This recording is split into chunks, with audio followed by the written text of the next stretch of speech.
puisqu'il y a un individu avec une machine de cross qui est en train de faire du rodéo sur un terrain de mountain board. Un terrain de mountain board, c'est un terrain où on pratique avec des planches à roulettes. Donc je suis appelé pour aller sur site. Déjà, cette personne s'est déplacée avec une machine de cross sur la route, sans casque, sans assurance, sans permis de conduire. Et donc je le retrouve là-bas sur place. Dans un premier temps, j'essaie de la médiation en lui disant sors de là, c'est pas la peine, c'est pas le bon endroit et en plus tu vas te blesser puisque c'est pas adapté à faire ça. Bon, au départ, c'est des insultes. Dans tous les sens. Et moi, première chose que je fais, je vois que ça va pas le faire. Je m'en vais. Je fais à peu près une centaine de mètres.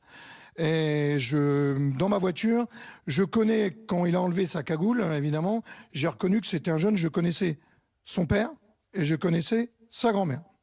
Donc je cherche dans mon téléphone pour pouvoir appeler un des deux.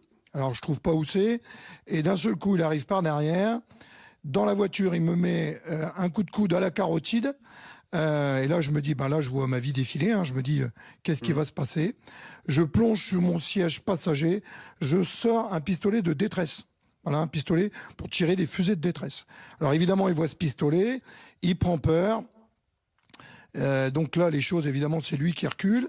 Il remonte un peu plus haut. Là, il y a des gens qui sont là, avec un chien, avec un jeune. Je ne sais pas trop ce qu'ils décident de faire.